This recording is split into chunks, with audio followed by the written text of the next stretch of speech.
Welcome back. Let's get back to answering your medical questions. Joining us at the table is Angelina. Hi, Angelina. Hi, Libby. My question is, could DNA testing, which is the personal medicine, help us treating aging and its attachments? So that's a very complicated question, but it's very topical. So what we're able to do now is, I mean, when we first sequenced the human genome, which we have, as humans, we all have 30,000 genes. To sequence the first one took 15 years and cost $1 billion. Now you can do it in 2 weeks and it costs less than $1,000. So you have this ability to test everyone in the population.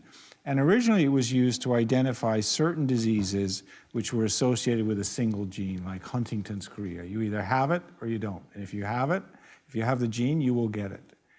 Nowadays, we're able to screen people, and in my field, in cancer, there are certain genes that occur that would say that you have a higher than average risk of getting breast cancer, pancreatic cancer, ovarian cancer. And also now in things like neurological diseases, your risk of Alzheimer's. Part of the challenge in all of this, of course, is how much do you really want to know? Like if you have a twofold risk of getting dementia, is that something you want to know? And that's why getting genetic counselors involved is very important if you're going to do this, because you have to understand what information you might get and what impact that might have you or on your family. But this is a field that is rapidly exploding. And certainly, again, in my field, screening people with DNA tests for risk of cancer is something that's commonly done now.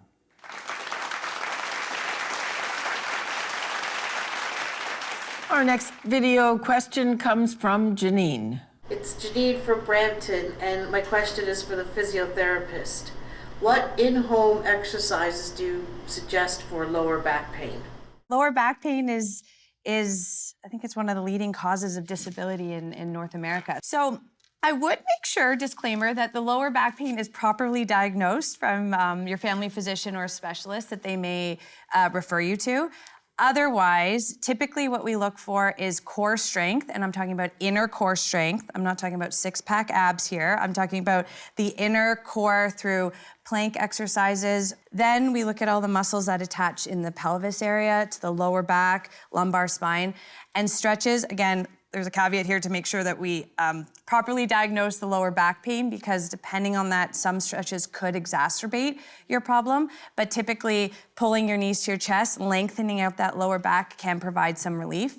But strengthening is the ultimate way to manage your low back pain, home exercise-wise. Strengthen, strengthen, strengthen with a little bit of stretching, and make sure your glutes are strong. Oh, firing your glutes. Do you have anything to say? Yeah, I agree with everything she said. And it's important to set the goals appropriately. Like, do not start with an hour of heavy exercise and exaggerate everything. Start with 5 minutes, 10 minutes, gradually build up the strength and go forward. Okay. We have an email from Ethel. She writes, I have heard that diet affects your risk of getting cancer. Is this true? And if so, what kind of diet do you recommend? What foods should I avoid altogether? Okay, yes. The answer again is yes. So yeah, definitely diet affects the incidence of cancer. Why do we know that? Well, we know, for example, that Japanese people have a lower incidence of colon cancer than the Western people. And when they move to the Western countries and adopt the Western diet, the risk of colon cancer starts to match what we have in North America. So diet definitely plays a major factor in the incidence of certainly the gastrointestinal cancers. So wait, question, I read that Korea has the highest rate of stomach cancer. What do they eat that's bad? So that's the other side of it, though, is that the Japanese and the Koreans have a very high incidence of stomach cancer, which is presumed to be perhaps related to some of the spices that they use in their diet. The challenge with, like, smoking is kind of easy. People either smoke or they don't. They either get lung cancer or they don't. It's easy to sort out that association. Diet is so complex that it's much harder to isolate different elements of a diet and say, this is a problem, that's not a problem. The general feeling is that what most people would call sensible eating advice, reduce fats, fresh fruit and vegetables, reduce animal protein for sure.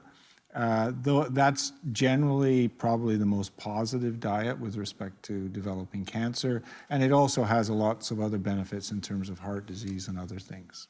There are more questions when we come back. Don't go away.